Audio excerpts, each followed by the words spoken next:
A man is barred from the highest privilege of his society, yet stands closer to the throne than anyone else. This is the central paradox of the court eunuch.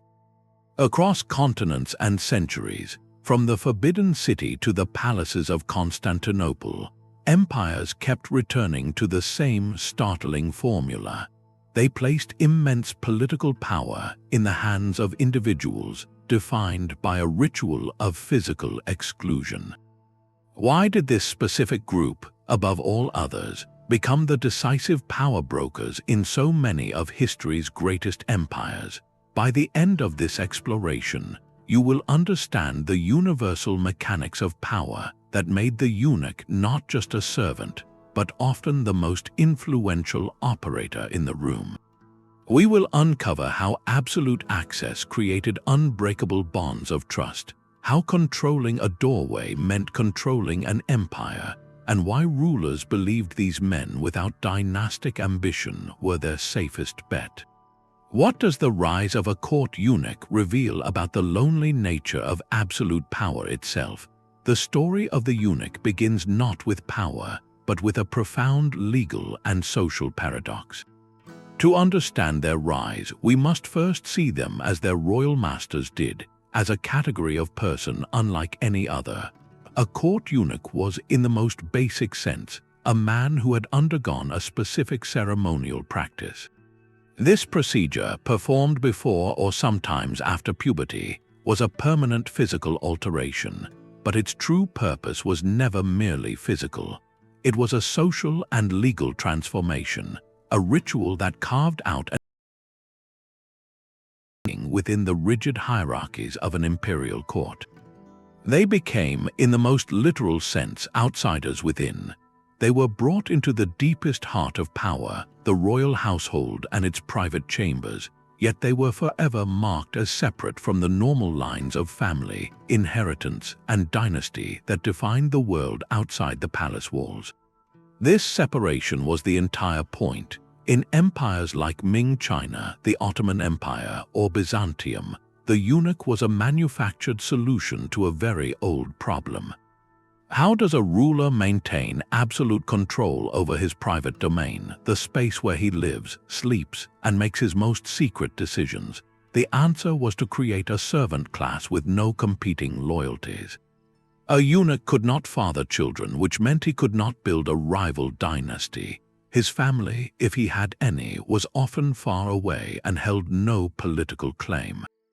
His future, his prestige, his entire existence was tied exclusively to the palace and the favor of the ruler he served.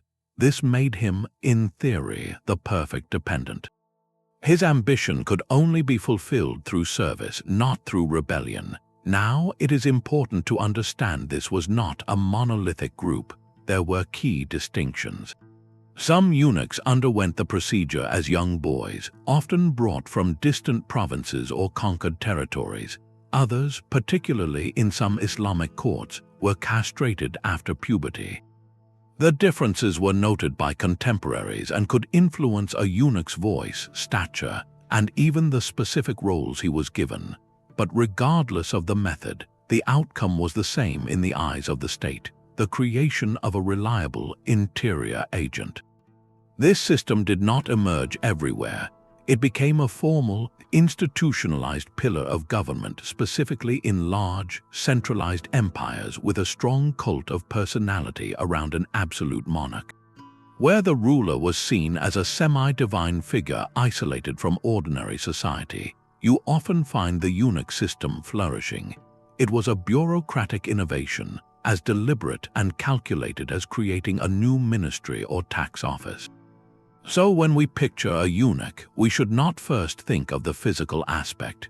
We should think of the legal fiction he represented. He was a man intentionally placed outside the normal social order so that he could be the ultimate insider within the machinery of power. This was the foundational contract, the strange deal that made everything else possible. And it is this very contract that would soon be tested and twisted in ways the emperors who designed it never fully anticipated. This was not an isolated practice, but a blueprint for power that empires kept rediscovering. The reliance on court eunuchs is a startling example of convergent evolution in human history. Separate civilizations with no contact arrived at the same social invention to solve the same fundamental problems of absolute rule. In Imperial China, the system was not just present, it was arguably perfected over 2,000 years, becoming a formal branch of government. The Ming dynasty's imperial household department, run entirely by eunuchs, controlled the emperor's finances, managed the secret police, and even commanded military expeditions. Far to the west, in the Byzantine Empire, the head of the imperial bedchamber, the Prepositus sacri cubiculi, was almost always a eunuch. This was not a mere butler. This was one of the highest officials in the state, controlling access to the emperor and wielding immense influence over policy and appointments. Then consider the intricate structure of the Ottoman Sultanate, which formalized the division into two distinct corps. The black eunuchs, often from Africa, were under the authority of the Kızlar Ağa. They guarded the Sultan's harem, the private family quarters, making them the ultimate gatekeepers of the royal lineage. The white eunuchs, often from the Balkans or the Caucasus, managed the palace school and the Sultan's personal service. This was a meticulously organized bureaucracy of exclusion, and the pattern echoes elsewhere in the courts of ancient Persia, where eunuchs served as trusted emissaries and provincial governors, and in the later Roman Empire, where powerful chamberlains like Eutropius briefly rose to become consuls. This geographical and chronological spread tells us something crucial. The eunuch was not a cultural quirk or a historical accident. He was a strategic tool, an institutional response that emerged independently whenever a society centralized power around a single, secluded monarch. It was a recurring answer to a recurring question: how do you protect the throne from itself, from the rivalries of noble families and the ambitions of biological heirs? The answer, for empires from Beijing to Constantinople, was to create a class of men whose power flowed from a single source and could not be passed on. This reveals the phenomenon not as an anomaly but as a dark mirror held up to the nature of empire itself. But this legal transformation was just the first step. The real source of a eunuch's influence was breathtakingly simple, absolute access. In a world where the monarch was a distant, almost mythical figure, the eunuch was the one person who moved freely between the public and the private, the ceremonial and the personal. He held the literal keys to the most restricted spaces in the empire. Within the Ottoman court, only the black eunuchs could enter the harem, the secluded quarters of the Sultan's family. In the Chinese Forbidden City, eunuchs alone were permitted in the inner chambers where the emperor slept, dressed, and held his most confidential meetings. This was not a minor privilege, it was the structural foundation of their power. Think of the imperial palace not as a single building, but as a series of concentric circles of secrecy and control. The outermost rings held the public ministries, the generals, the noble families, all competing for influence. But the innermost circle, the sovereign's private living space, was a fortress within a fortress. And the eunuch was its permanent gatekeeper.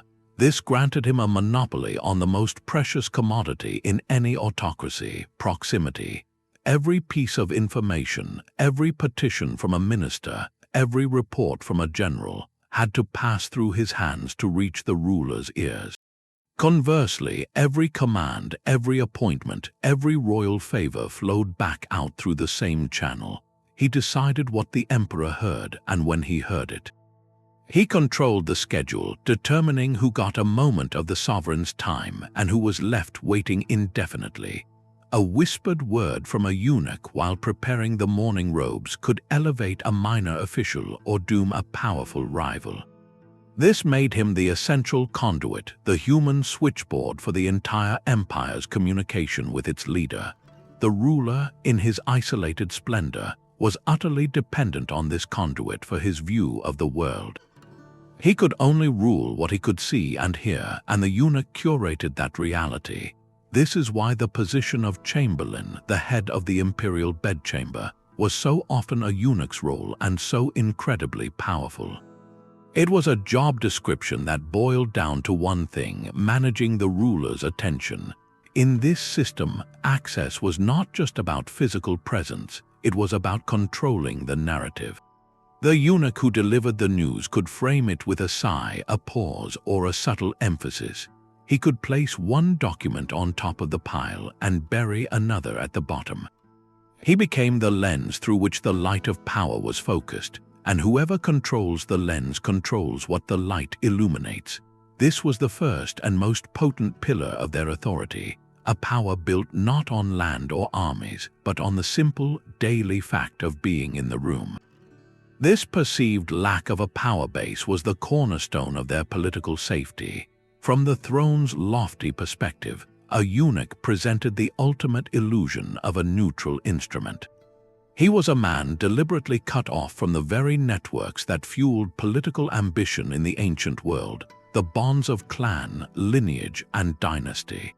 An aristocratic duke or a conquering general had a family name to uplift, estates to protect, and sons to inherit his legacy. His loyalty was necessarily divided, stretched between the emperor and the enduring interests of his own bloodline. This created a permanent tension, a suspicion that every powerful noble was at heart a potential rival. The eunuch, by contrast, seemed to have no such competing anchor. He could not found a family dynasty, so his ambition appeared to be purely personal, tied entirely to his position within the palace hierarchy. His rise and fall were linked solely to imperial favor. This made him, in theory, the perfect political dependent, utterly reliable because he had nowhere else to go. His survival depended on the emperor's continued trust, creating a powerful incentive for loyalty. Rulers convinced themselves they had engineered the perfect servant, one whose interests were perfectly aligned with the throne because he had no external interests at all. It was a compelling, almost mathematical logic of control, where a general's power was rooted in the loyalty of his troops and a noble's in the wealth of his lands. A eunuch's authority was ephemeral, existing only as a reflection of the monarch's will. He was a shadow, powerful only when standing in the light of the sovereign.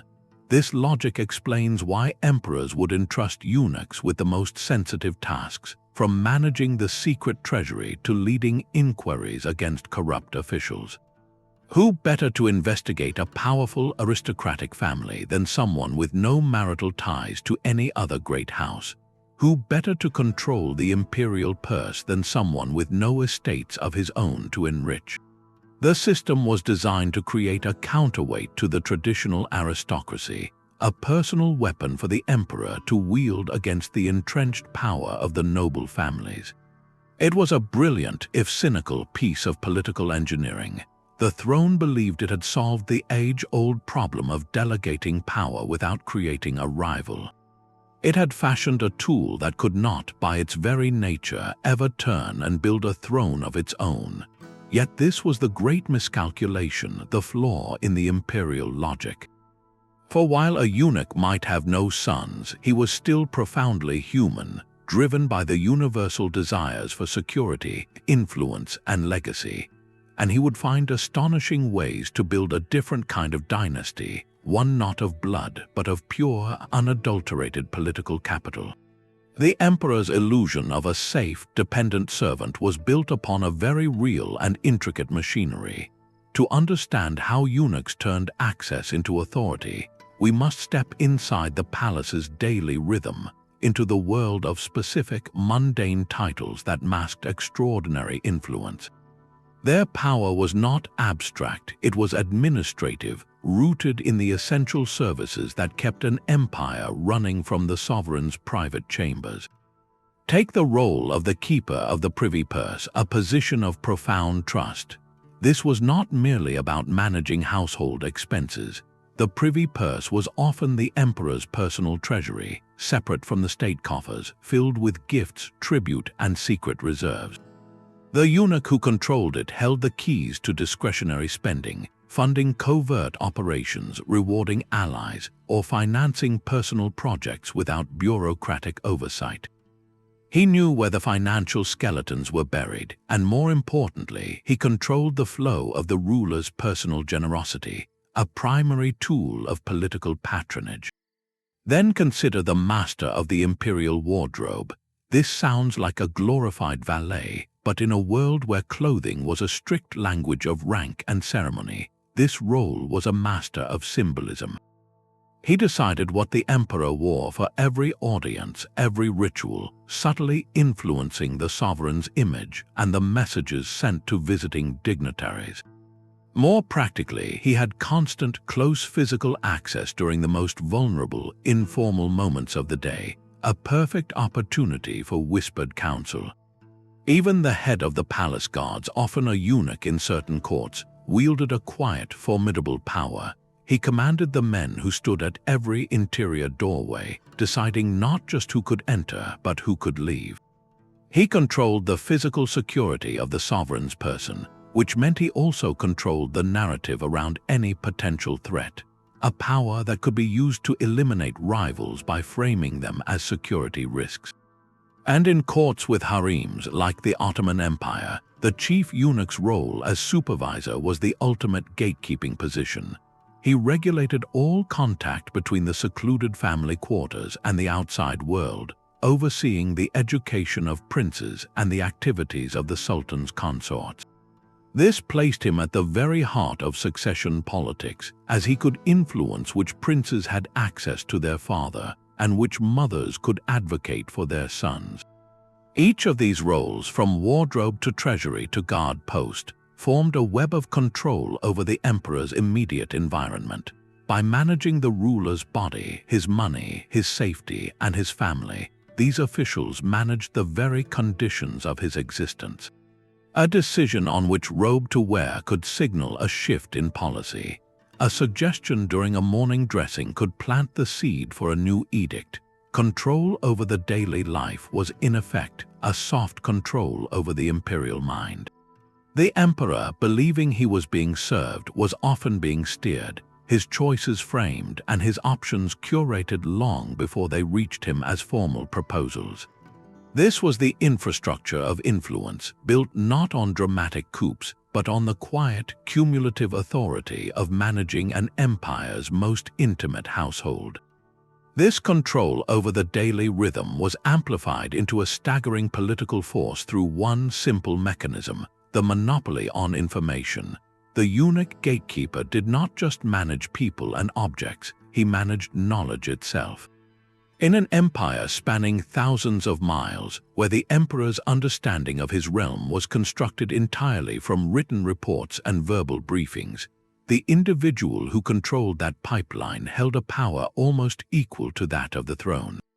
Every memorial from a provincial governor, every petition from a minister, every secret report from a frontier general had to pass through his hands. He stood as the final editor before the imperial gaze. This allowed for a subtle, devastating form of curation.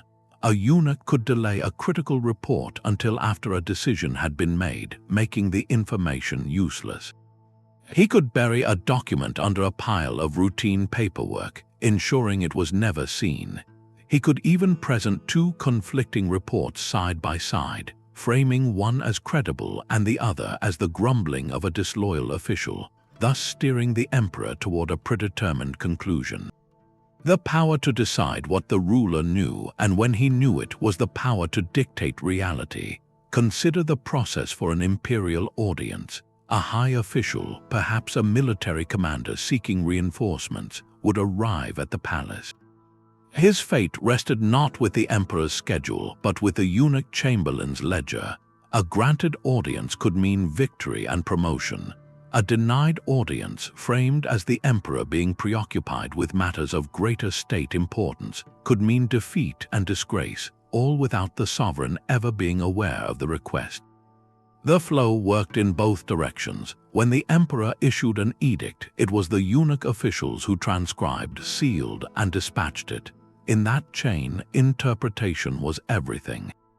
The tone and emphasis used when conveying the order could alter its execution dramatically.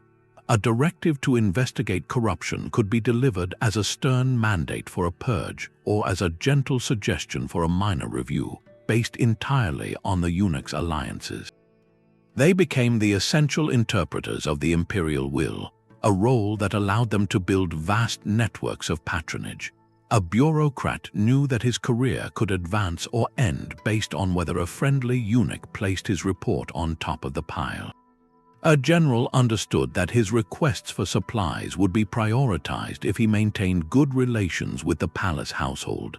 This created a shadow government, a parallel structure of influence that operated within the official bureaucracy.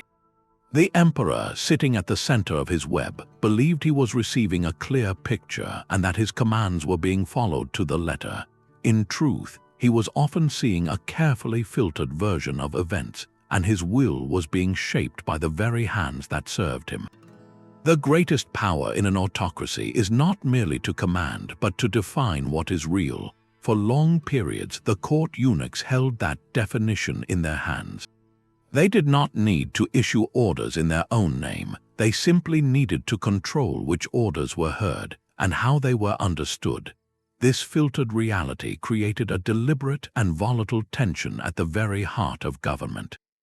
The emperor's reliance on his inner court of eunuchs was not a passive accident, but an active political strategy, a calculated move in the eternal chess game against his own formal administration. In imperial capitals from Beijing to Constantinople, a clear and contentious divide separated two spheres of power. On one side stood the outer court, the vast civil bureaucracy of scholar officials, ministers, and generals. These were the men educated in classical texts, appointed through examinations or noble birth, who managed the day-to-day governance of the empire, its laws, taxes, and armies. They represented tradition, precedent, and the complex web of aristocratic families whose support was essential for stability. On the other side was the inner court, the emperor's private household, dominated by those with intimate access, the eunuchs. This was the realm of personal loyalty, secret channels, and the sovereign's unfiltered will. The emperor did not merely tolerate this divide, he engineered and maintained it. He used the inner court as a direct counterweight to the outer court, a tool to prevent any single group from monopolizing power. When the bureaucracy became too entrenched, too resistant to his commands, or too dominated by a few great clans, the emperor could bypass it entirely. He would turn to his trusted eunuchs to enact a special investigation, to collect taxes through a separate palace bureau, or to deliver a military order directly to a loyal general, cutting the ministerial hierarchy out of the loop. This created a system of institutionalized rivalry. The scholar officials viewed the eunuchs with a mixture of contempt and fear, seeing them as uneducated interlopers who corrupted the pure channels of administration with whisper and favor.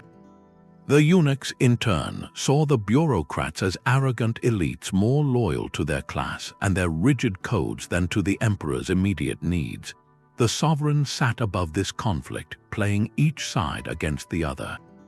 By encouraging this friction, he ensured that both groups remained dependent on him for final arbitration. It was a classic strategy of divide and rule applied within the palace walls. A powerful minister could be undermined by a eunuch's report of disloyalty. Conversely, a eunuch who grew too arrogant could be reined in by the formal censors of the outer court, at the emperor's discreet encouragement. This delicate balancing act meant the emperor's personal servants were never just servants, they were political instruments. Their very existence was a check on the system they were not formally part of. In Ming China, this dynamic was starkly visible. The grand secretaries of the outer court drafted policy, but the eunuchs of the Directorate of Ceremonial controlled the flow of documents and often held the final seal needed to make any edict valid. Without their cooperation, the bureaucracy was paralyzed. This was not government by committee, but government by controlled tension. The emperor's goal was to be the sole source of gravity in this political solar system, keeping all other bodies in competing orbits around him. The eunuch, therefore, was more than a gatekeeper. He was a deliberate wrench thrown into the machinery of the state, a living reminder to the outer court that all their hard-won authority could be circumvented by a single whisper in the imperial ear.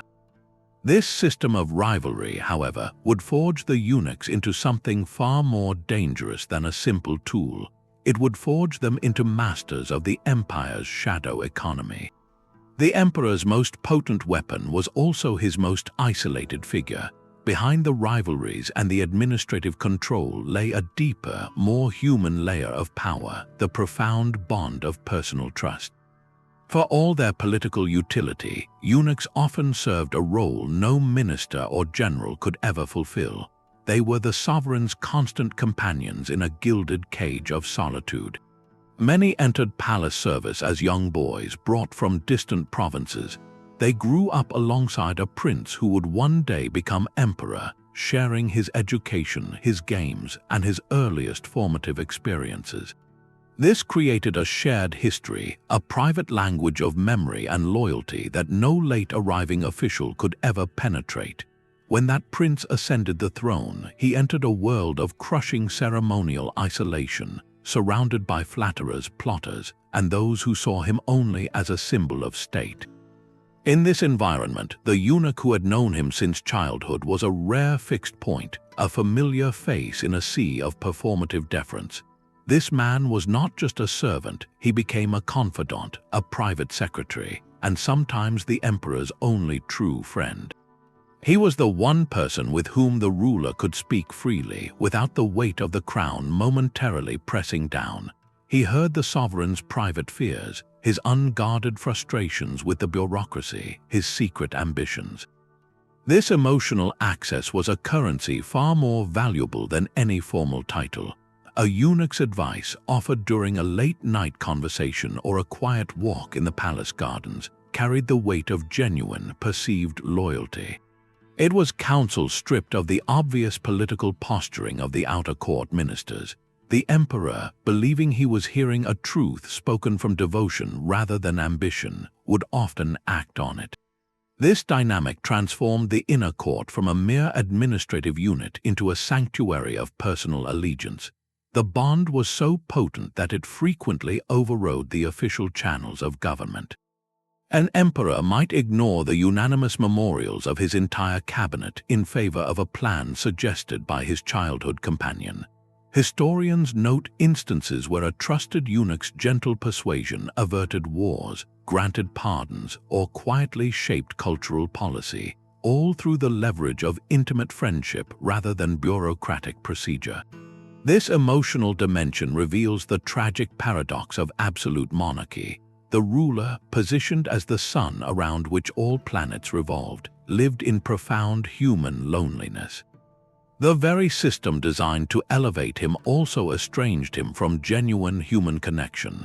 Into this vacuum of trust stepped the eunuch, whose prescribed role as a dependent made him the perfect candidate for emotional reliance. Their power, therefore, was not merely institutional, it was profoundly psychological. They held influence not just because they controlled the paperwork, but because they held the emperor's ear in his most unguarded human moments. In the silent, echoing halls of power, the whisper of a trusted friend could drown out the reasoned arguments of an entire ministry. Yet this intimate trust translated into a form of power that extended far beyond the palace gardens, into the very economic bloodstream of the empire. The eunuch's influence was not just political, it was financial, built upon a foundation of staggering personal wealth. While they could not pass land to sons, they could certainly acquire it, and they did so on a scale that rivaled the greatest aristocratic families.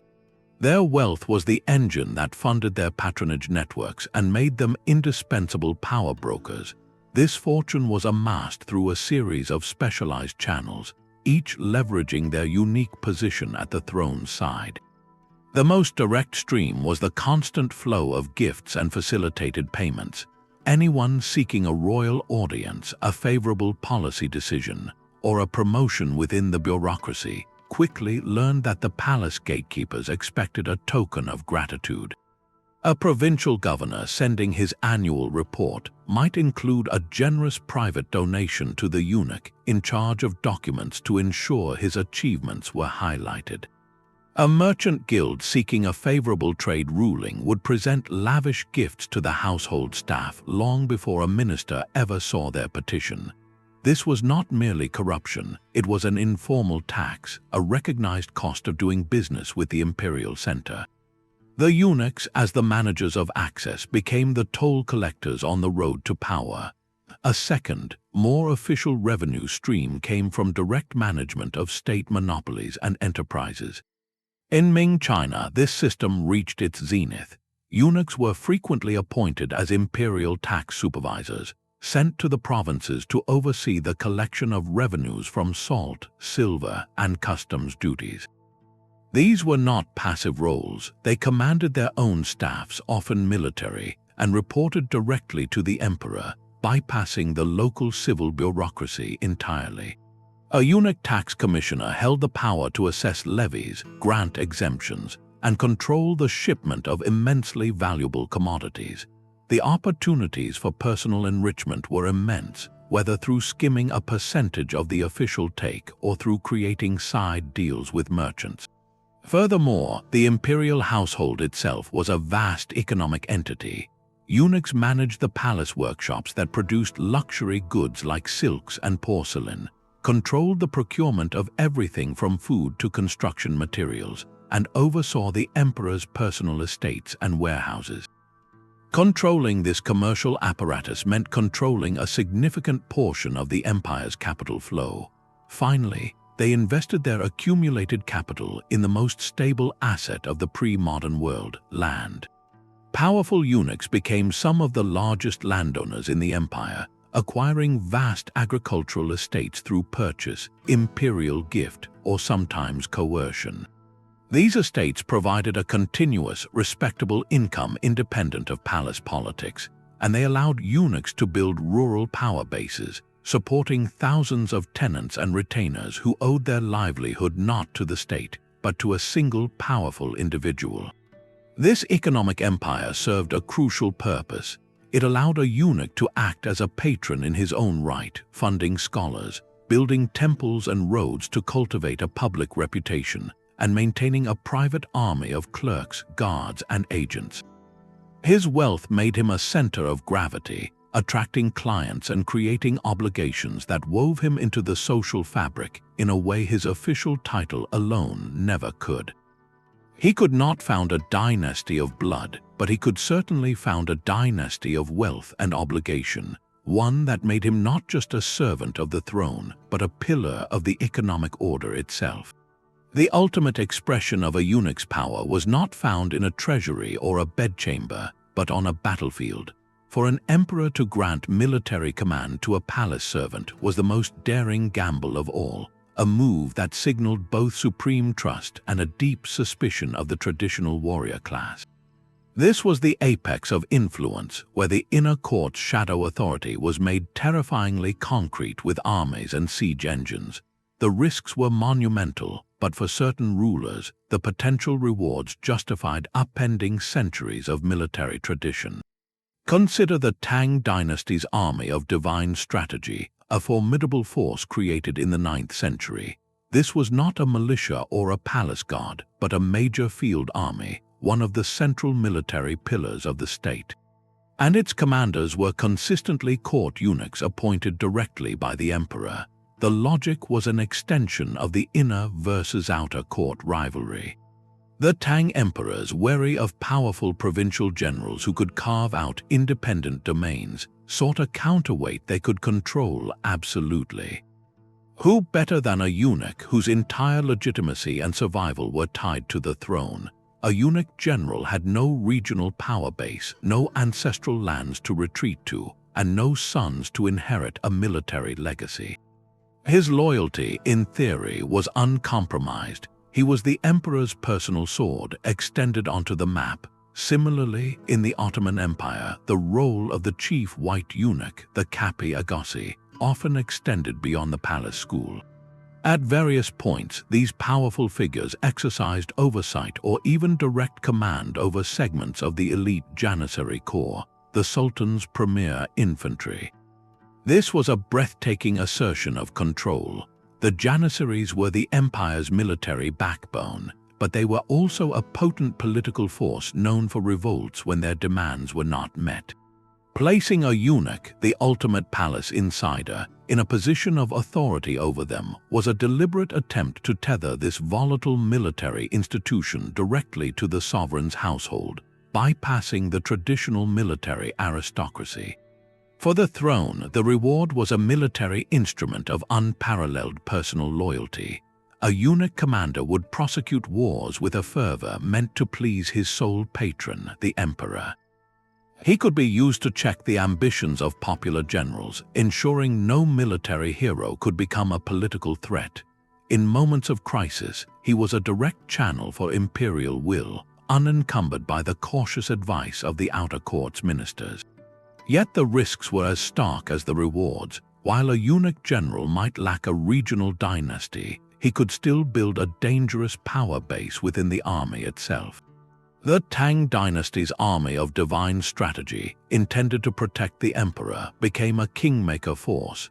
Eunuch commanders used their control of these troops to intervene brutally in succession disputes, deposing and even harming emperors who lost their favor. Their power, derived from the throne, had grown so immense that it could strangle its very source.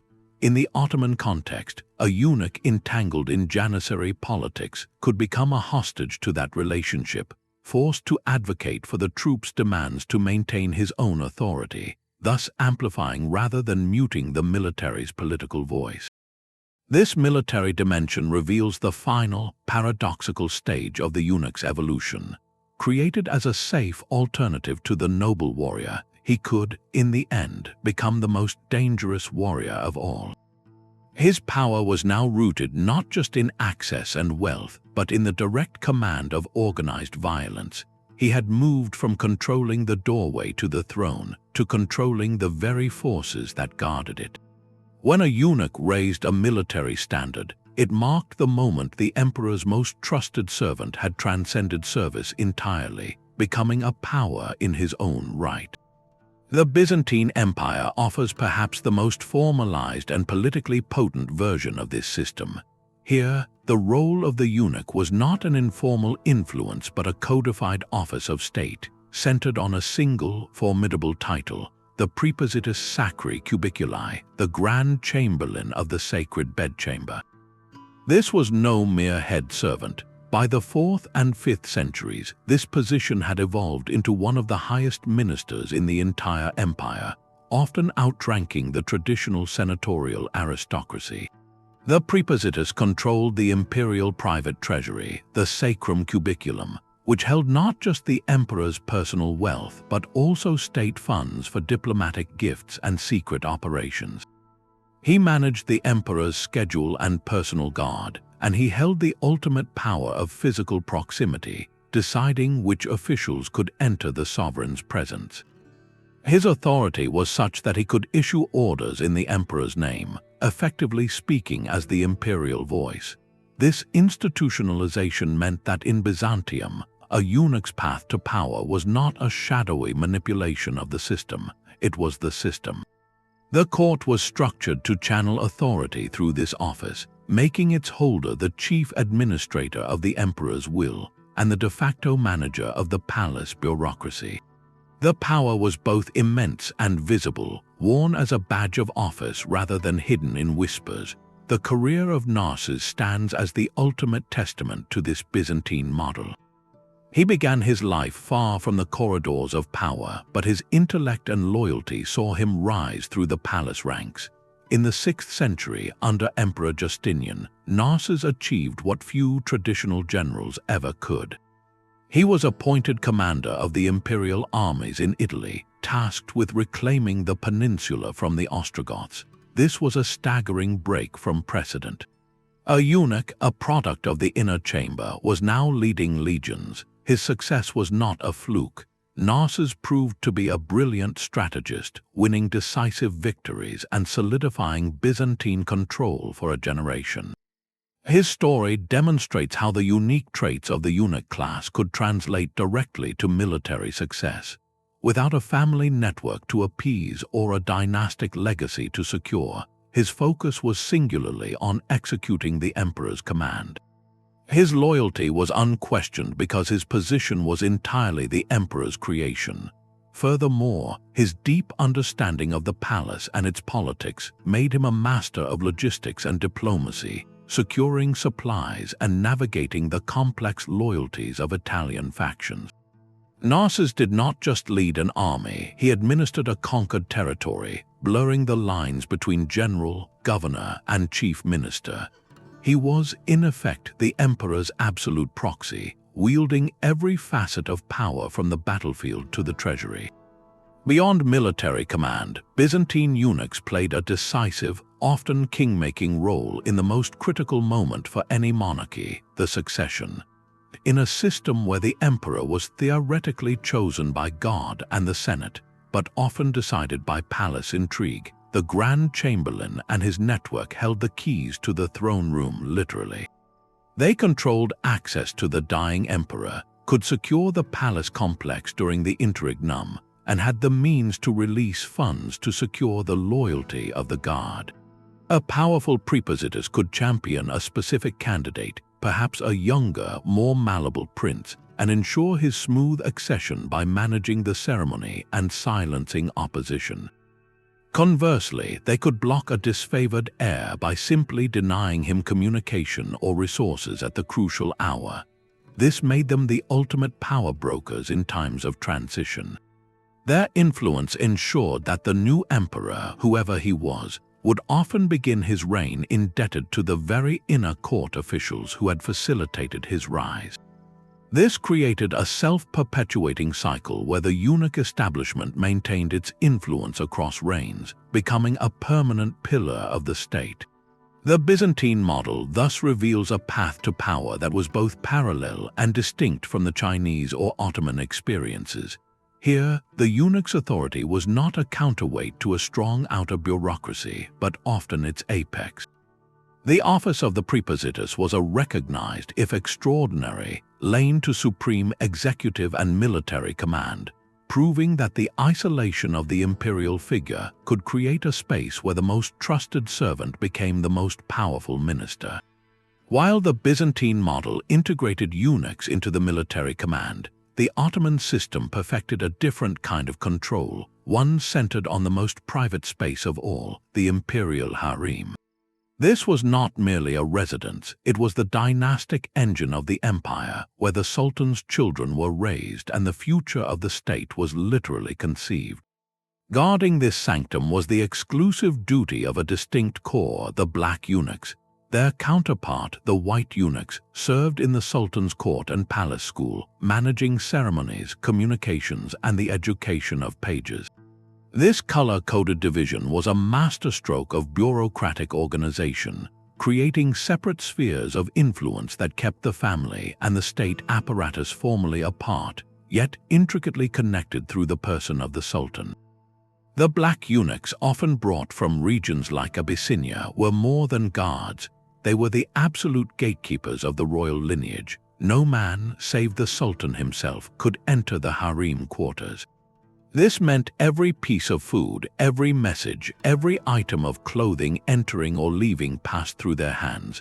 They supervised the vast household of women, from the sultan's mother, the Valide sultan, to his consorts and daughters, managing their allowances, their movements within the palace, and their contact with the outside world.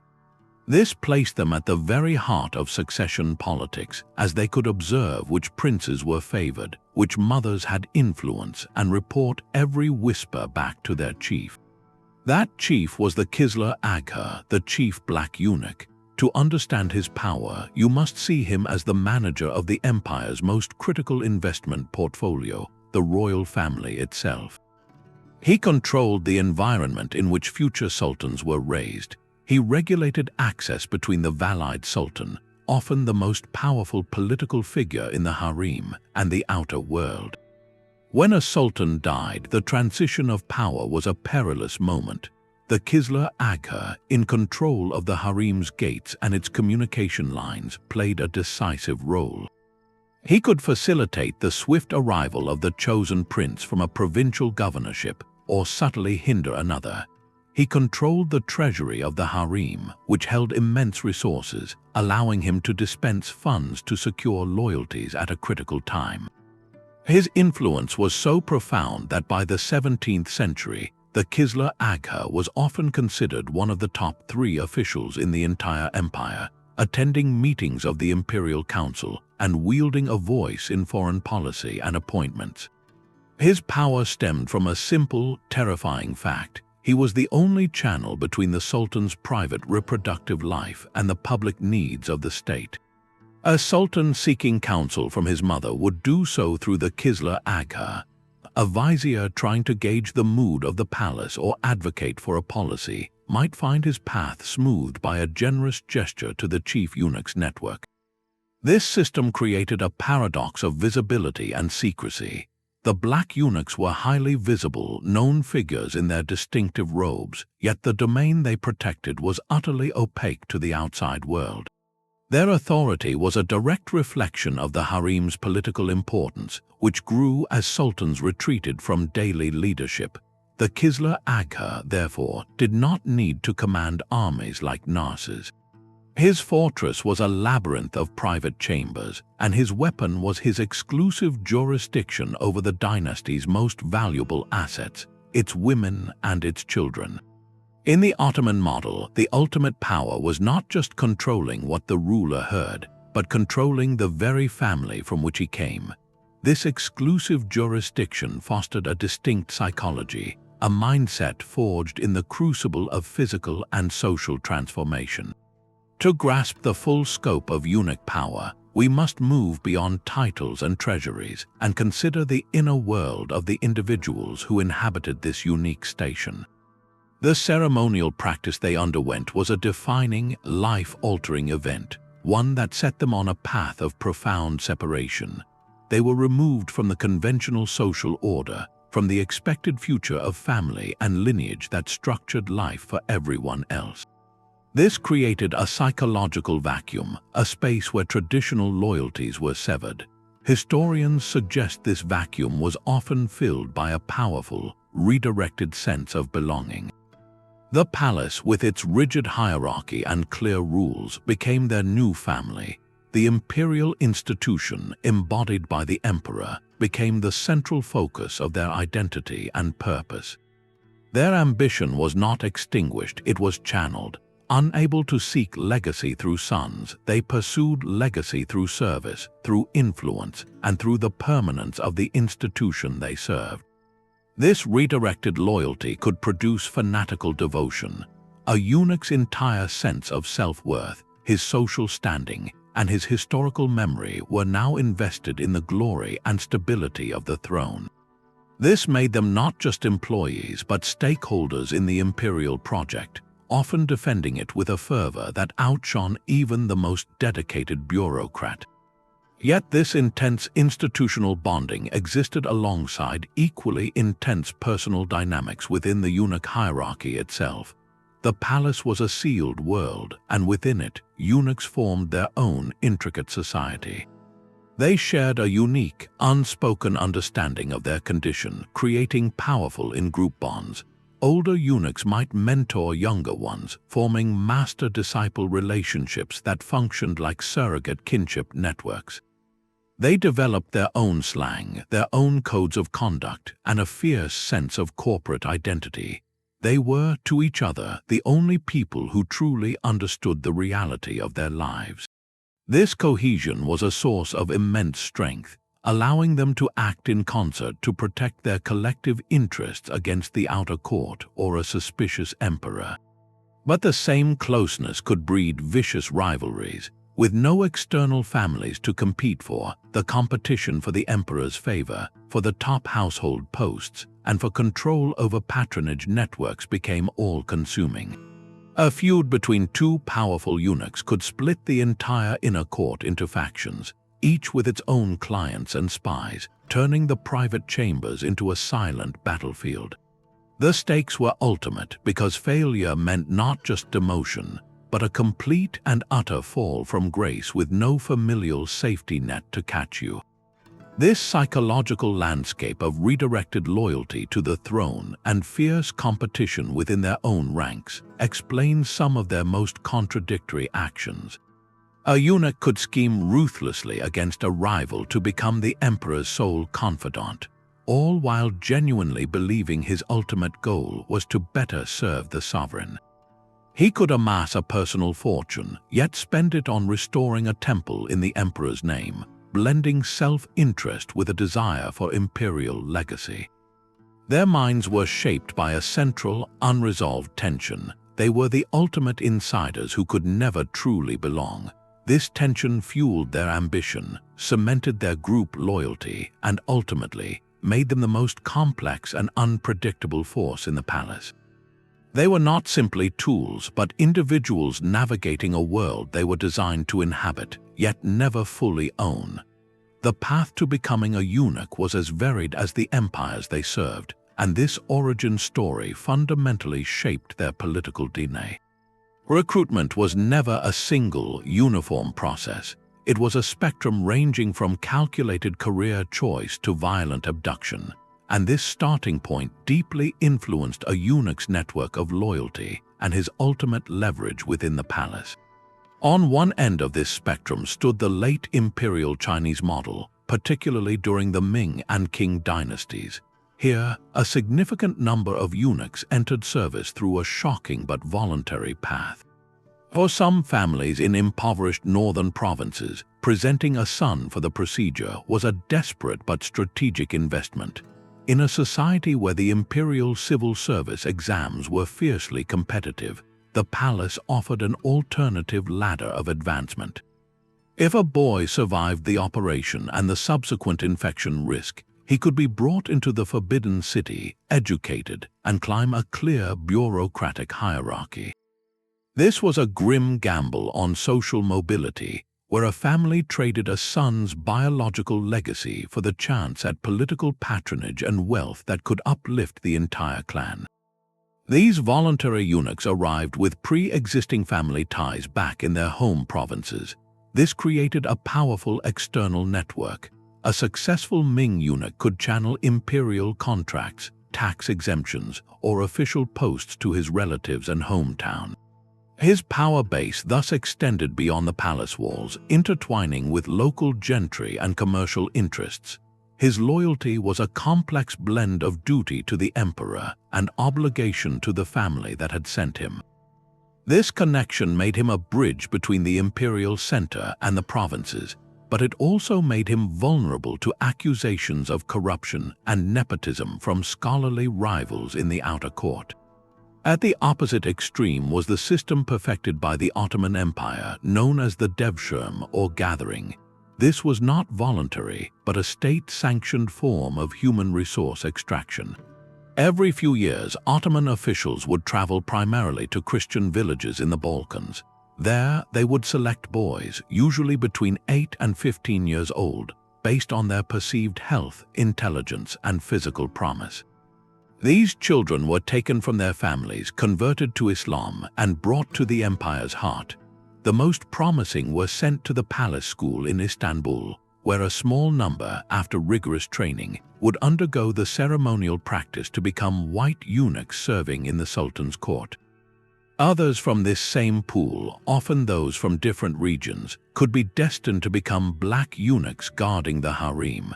The psychological impact of this origin was profound. These individuals were utterly severed from their past. They had no family to go back to, no hometown connections to leverage. Their entire world, their language, their religion, and their future were gifts from the Ottoman state. This cultivated a form of loyalty that was arguably more absolute than the Chinese model. Their primary allegiance was to the institution that had remade them, and to the sultan who was their father figure and master. Their network was almost entirely internal, built within the closed society of the palace and the brotherhood of other devshirme recruits. This made them, from the Sultan's perspective, beautifully isolated instruments, their loyalties uncompromised by external kin. Their power derived purely from imperial favor, but it also meant their alliances and rivalries were hyper-concentrated within the palace walls, making inner court politics intensely personal and volatile.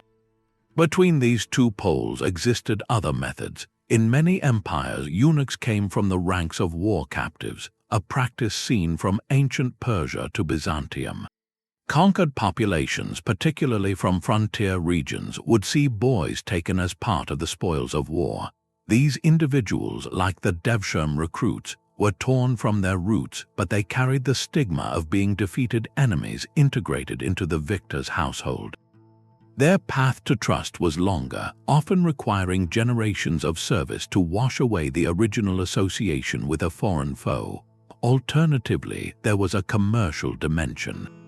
In some periods, a market existed where children were purchased from impoverished families or acquired through intermediaries in regions known for supplying eunuchs, like the Caucasus or parts of Africa.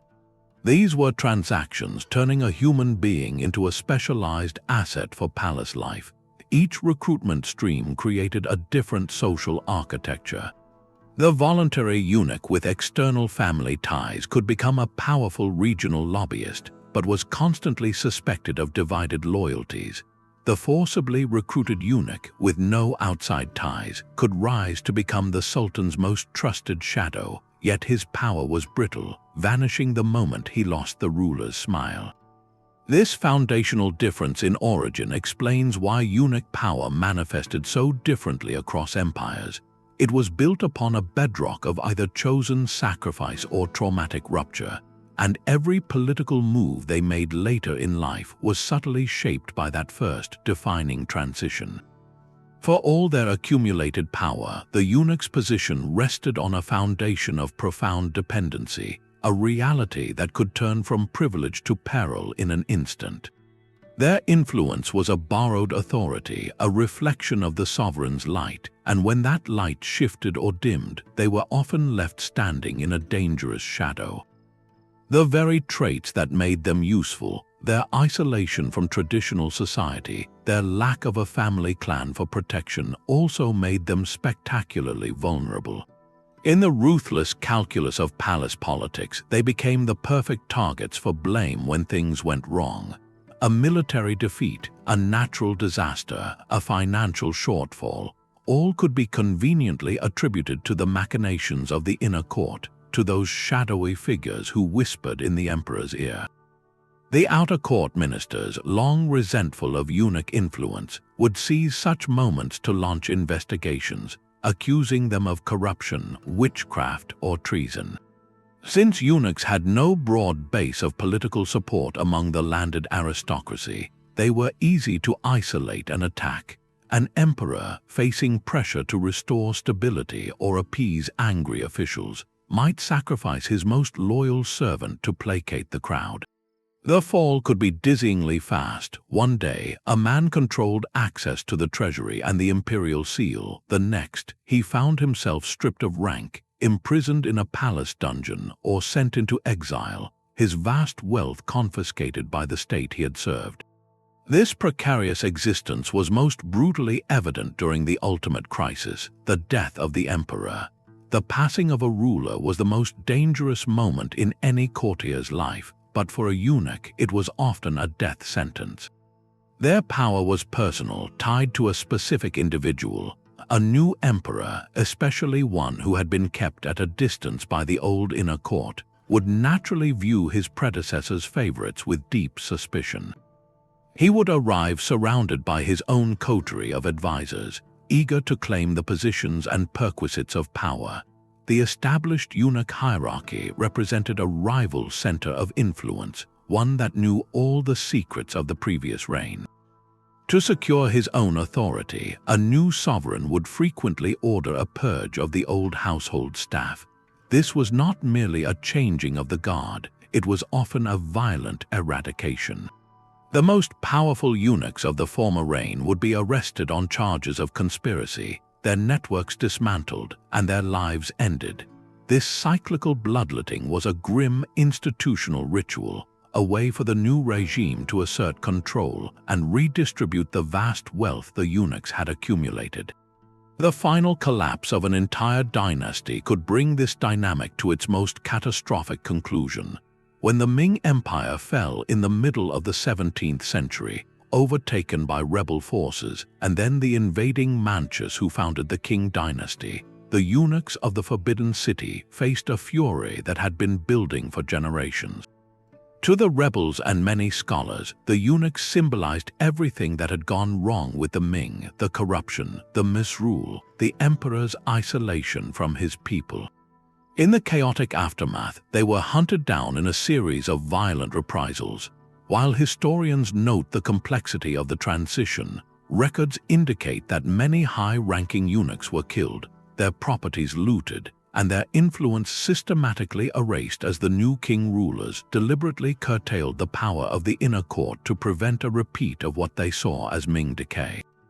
This fate underscores the fundamental fragility of their station. They could reach heights of power unimaginable to most, but their position was always contingent, always borrowed.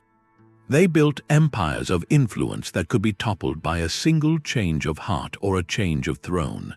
Their story, therefore, is not just one of rising power, but also of spectacular, often predictable downfall.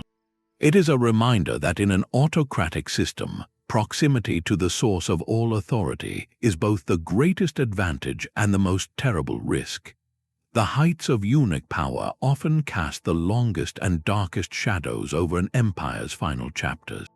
In the chronicles of dynastic decline, their influence is frequently cited as a primary catalyst, a corrosive force that ate away at the state from its very core. To understand if this is true, we must examine specific moments of crisis where the inner court's dominance is inseparable from the empire's unraveling. The late Tang dynasty offers a stark example, not of a single corrupt eunuch, but of an entire system hijacked. Following the An Lushan rebellion in the 8th century, the Tang emperors, deeply distrustful of their own generals, placed unprecedented military authority in the hands of palace eunuchs. They commanded the powerful Shen's army, the emperor's personal guard, transforming it into a kingmaker force. This backfired catastrophically. Eunuch generals and commissioners began to dictate imperial succession, deposing and even harming emperors who defied them. The outer court of scholar officials was locked in a bitter, paralyzing feud with this eunuch military establishment. Factional strife consumed the capital, while provincial governors, seeing the center's weakness, acted with increasing autonomy. The eunuchs, created as a tool to centralize control, instead became the central node of dysfunction, their relentless infighting and king-making sapping the dynasty's ability to govern, until it finally fragmented. Here, they were less the cause of the initial weakness than the group that exploited and amplified it into a fatal condition, preventing any recovery.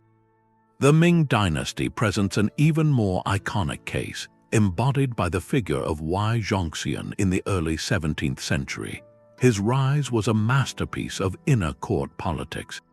A former street gambler who entered palace service, Wei Zhongxian cultivated an alliance with the wet nurse of the Chanqi emperor, Madame Qi, and through her, gained the young ruler's absolute trust.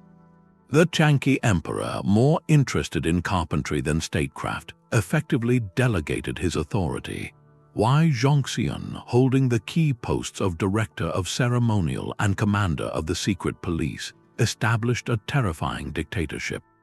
He placed his allies in key military and bureaucratic posts, created a personality cult where temples were built in his honor, and used his secret police to ruthlessly purge the reform-minded Donglan faction of scholar officials, whose members were imprisoned, killed, or driven from office. The state's resources were siphoned into his personal network, and honest governance ceased. When the Chanqi emperor passed, Wei Zhongxian's power base evaporated overnight. He was dismissed and took his own life, but the damage was profound. The bureaucracy was left traumatized and fractured, the treasury was drained, and popular resentment against the ruling class had reached a boiling point. Within 2 decades, the Ming dynasty would collapse under the weight of peasant rebellion and Manchu invasion. Was Wei Zhongxian the cause, or was he a symptom of a deeper institutional failure, an emperor who abdicated his duty, a checks and balances system that failed, and a political culture that allowed personal loyalty to completely override administrative merit? The answer lies in the relationship between the two. A healthy institution can withstand a corrupt individual. A weakened institution can be destroyed by one. The Ming system, by concentrating so much unsupervised power in the inner court, had created the perfect conditions for a Wei Zhongxian to emerge. His corruption was not an anomaly, but the logical, extreme endpoint of the eunuch system operating without any countervailing force. He was the fever that revealed the severity of the disease. This pattern invites a crucial historical reflection. When we see eunuchs accused of causing a dynasty's fall, we must ask what allowed them to rise so high in the first place. Their excessive power was almost always a sign that the traditional mechanisms of governance, the outer court bureaucracy, the moral authority of the scholar officials, the emperor's own engagement, were already failing. Eunuchs filled the vacuum. In the late Tang, they filled the military vacuum left by the emperor's distrust of his generals. In the late Ming, they filled the administrative vacuum left by an uninterested sovereign. They were a symptom of imperial withdrawal and institutional decay. Yet, once entrenched, their actions as symptom actively accelerated the disease. Their factionalism prevented unity, their corruption drained resources, and their violent purges eliminated the very talent needed to steer the empire through crisis. They became a cause as well. This dual role is their tragic legacy in narratives of collapse. They were both the product of a system breaking down and the hammer that delivered its final blows. Their story warns of the peril that awaits any power structure when the lines between personal service and state administration become hopelessly and dangerously blurred. Their spectacular downfalls were often chronicled by their most bitter and articulate enemies. To understand the enduring image of the eunuch as a corrupt villain, we must turn to the men who wrote the history books, the scholar officials of the outer court. These mandarins and ministers, steeped in Confucian or Byzantine classical traditions, saw themselves as the rightful guardians of state morality and order. From their perspective, the rise of a eunuch was not just a political setback, it was an offense against the natural and social order itself. Their writings paint a consistent and damning portrait. A Byzantine historian like Procopius, in his Secret History, described eunuchs of his era as greedy manipulators who exploited their access to empty the treasury and control the emperor like a puppet. In China, the official dynastic histories compiled by scholar officials are filled with similar condemnations. They portray eunuchs as inherently treacherous, their loyalty always for sale, their influence a corrupting poison that flowed from the inner chambers to infect the entire body politic. A classic Confucian critique argued that a true gentleman served the state with moral virtue and literary wisdom, guiding the emperor toward benevolent rule. The eunuch, by contrast, served only his own appetite and the whims of his master, using flattery and deceit to gain favor. He was the unnatural man in the heart of the natural order, a permanent warning of what happened when personal intimacy replaced scholarly merit as the path to power. These records are not neutral, they are prosecutorial documents written by the losing side of a long bureaucratic civil war. We must acknowledge this profound bias. The scholar official class controlled the archive. They decided which memos were preserved, which events were emphasized, and which characters were cast as heroes or villains. When a eunuch fell from power, his story was written by those who had opposed him, ensuring his legacy would be one of greed and treachery. This literary tradition created a powerful, self-reinforcing trope that has echoed for centuries, shaping how we view these figures even today. Yet within this biased narrative, we can also identify genuine, irreconcilable conflicts of interest and ideology. The feud was not merely about personalities, it was about two competing visions of how an empire should be run. The outer court stood for rule by law, precedent, and transparent bureaucracy. They believed power should flow through documented channels, via exams and appointments, with each official accountable to a system of censors and historical record. The inner court, embodied by the eunuch, represented rule by personal will, secret channels, and the sovereign's unfiltered command.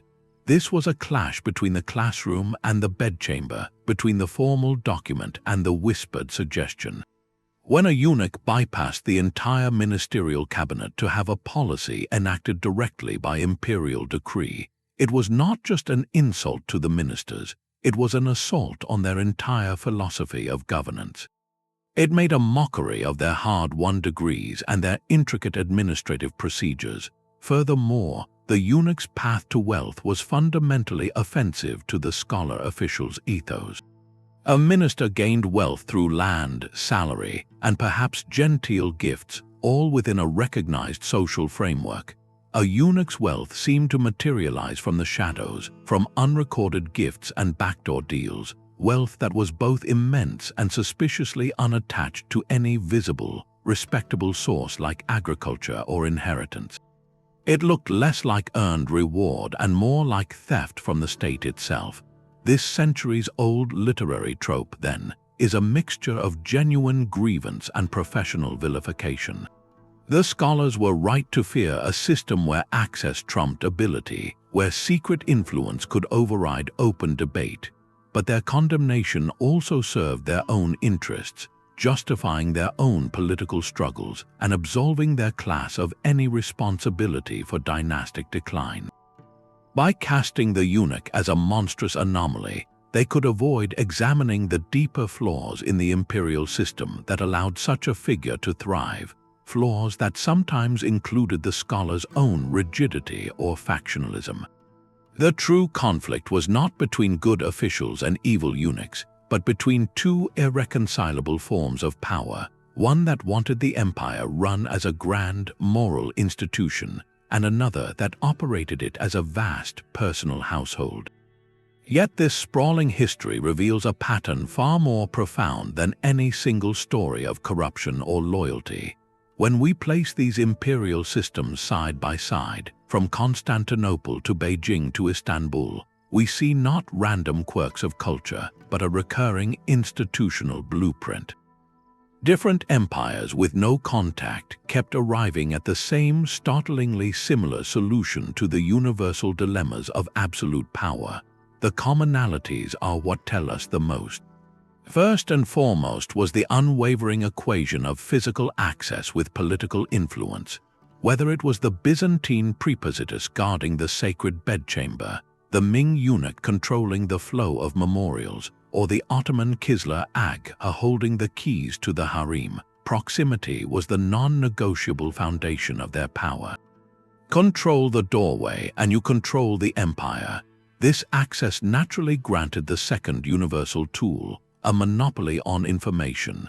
Every empire that relied on eunuchs created a bottleneck where they became the essential filters and interpreters of reality for an isolated monarch. And third, across the board, rulers used these inner court figures as a deliberate counterbalance. They were the personalized check against the outer court's bureaucratic inertia, the aristocratic family's dynastic ambitions, and the military's potential for rebellion. The throne believed it had engineered the perfect dependent, a weapon that could not be turned to build a rival throne. But within this shared framework, the differences in execution are equally revealing, showing how each culture adapted the tool to its own political anatomy. Consider the sources of recruitment. In late imperial China, many eunuchs entered service through a grim but voluntary family strategy, creating officials with enduring external kinship networks that extended their influence into the provinces. In the Ottoman Empire, the devshirme system created eunuchs through forcible recruitment and conversion. severing all past ties to forge individuals whose loyalty was exclusively to the palace that remade them. This fundamental difference in origin shaped their entire political psychology and the nature of their external alliances. Their integration with the military also varied dramatically. The Byzantine and Tang models famously placed eunuchs in direct field command, as with Narses or the generals of the Shen's army, wielding the sword of the state itself. In the Ottoman system, while the Kızlar Ağa held immense sway, direct military command was less common, with control exercised more through oversight of the palace school and influence over appointments. The specific offices they held point to different centers of gravity. In Byzantium, power coalesced around the singular, majestic office of the Prepositus, a formal minister of the highest rank. In the Forbidden City, it was a sprawling bureaucracy, the Directorate of Ceremonial, that wielded systemic power. In the Topkapi Palace, authority was divided by color and space between the white eunuchs of the court and the black eunuchs of the harem, each guarding a different kind of sanctum. What, then, can we conclude from this comparative view? It tells us that the eunuch system was not an anomaly, but a logical, if extreme, response to a specific set of imperial needs. It emerged wherever power was hyper-concentrated in a single, secluded monarch. The system addressed the ruler's desperate need for agents of unquestionable, or seemingly unquestionable, personal loyalty. It solved the logistical problem of managing the imperial private domain, a space too sensitive for ordinary nobles, and it provided a mechanism to break the constant tension between the sovereign's will and the entrenched interests of the traditional elite. The eunuch was the human instrument created to navigate the impossible loneliness and suspicion at the apex of absolute rule. He was the ultimate insider because he was designed to have no meaningful existence on the outside. This synthesis shows us that across continents and centuries, the architecture of autocracy kept producing the same strange room in the palace, and it kept filling that room with the same kind of occupant. The variations in recruitment, military role, and title were merely different dialects spoken in the same universal language of controlled dependency. But no system, however entrenched, can withstand the slow shift of the world's foundations. The sprawling, centuries-old institution of the court eunuch did not end with a single dramatic revolt, but with a gradual, global fading, as the very empires that created them were themselves transformed. The forces that dismantled this ancient pillar were not merely political, but philosophical and technological, eroding the need for the unique human instrument it had designed. The first great fracture appeared in China. For over 2,000 years, the Forbidden City's inner court had been a eunuch's domain. Yet by the late 19th century, the Qing dynasty was crumbling under foreign pressure and internal rebellion. Reformist voices, influenced by Western and Japanese models of government, began to argue that the empire's weakness was rooted in its antiquated, secretive palace administration. The eunuch system, with its unchecked corruption and isolation of the emperor, was seen as a symbol of all that was backward. After the fall of the last emperor in 1912 and the establishment of the Republic, one of the new government's early acts was to officially abolish the institution. The remaining eunuchs were pensioned off, and the Forbidden City's gates, once guarded by their authority, were open to a new age. This was not just a political change, but a conceptual revolution. Modern statecraft had no place for a class of officials whose power derived solely from managing a monarch's private household. Governance was to be transparent, bureaucratic, and merit-based, at least in theory, leaving no room for the whisper-based authority of the inner court. A similar, though distinct, sunset occurred in the Ottoman Empire. The Sultanate, once the seat of the powerful Kızlar Ağa, was abolished in 1922, replaced by the secular Turkish Republic under Mustafa Kemal Atatürk. The new republic's founding principles were explicitly modernizing, seeking to break from the imperial and religious structures of the old order. The palace household, with its harem and its core of eunuchs, was seen as an emblem of the empire's decadence and inefficiency. The Topkapi Palace was turned into a museum, a monument to a finished past. The role of the eunuch, so intricately tied to the person of the sultan and the sanctity of the harem, simply had no function in a republic led by a president and a parliament. Its end was quiet but absolute, a relic made obsolete by a new vision of the state. Across these contexts, several common factors converged. The rise of nationalist and republican ideologies shifted the source of legitimacy from a monarch's divine right to the will of the people or the nation. In such a framework, a powerful official whose influence came from dressing a king or guarding his family quarters was not just unnecessary, but offensive to the new political sensibility. Furthermore, new technologies of administration, communication, and security changed the logistics of power. A ruler no longer needed a human filter for information when he had telegraphs, typed reports, and a structured civil service. Personal bodyguards could be replaced by professional security details with no political agenda. The emperor's household, once the center of the political universe, shrank to a purely private concern. But perhaps the most profound force was a changing ethical consciousness, influenced by global humanitarian movements. The ceremonial practice that created eunuchs came to be viewed increasingly as a cruel and archaic violation, incompatible with modern notions of human dignity and bodily autonomy. While the practice had always been controversial within the cultures that used it, external pressure and internal reform movements now framed it as a barbaric relic to be eradicated. The system did not end everywhere at once, and echoes persisted in smaller kingdoms and principalities for a time. Yet its terminal decline in the early 20th century marks a clear historical watershed. It signals the closing of a long chapter in the story of power, one defined by absolute personal monarchy and the secretive household-based governance that sustained it. The empty palaces and pensioned-off servants stood as quiet testament to a world that had passed. A world where the most direct path to influence was not through public office or popular acclaim, but through the silent, careful service of the private chamber.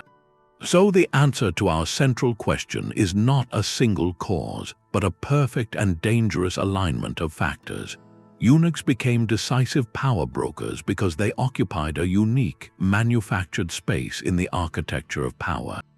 They held absolute access, controlling the physical and informational gateways to the sovereign. They were perceived as politically safe, severed from the dynastic ambitions that threatened the throne. They mastered the empire's shadow administration, turning household management into a lever of vast financial and bureaucratic control. And they served as the emperor's personal instrument, a deliberate counterweight wielded against the traditional elites of the outer court. This was not an accident of history, but a recurring, if extreme, institutional solution. It was an answer crafted by autocracy itself to solve its own inherent problems: the ruler's isolation, the suspicion of the nobility, and the desperate need for agents of pure personal loyalty. The system worked exactly as designed until the moment it didn't, and the tool began to guide the hand that held it. In historical memory, these figures are often frozen as villains, the corrupt whisperers who toppled dynasties. Yet their legacy is more instructive than that. They stand as a profound case study in the mechanics of power, revealing how control is exercised not just through laws and armies, but through proximity, information, and the careful management of a ruler's reality. Their story invites us to look beyond the throne room's grandeur to the quiet figures standing in the doorway, for it is often there, in the space between the public and the private, that the real levers of history are pulled. If you found this exploration of power's hidden pathways compelling, we invite you to explore more stories of the institutions and individuals who shaped our world from the shadows. Thank you for watching.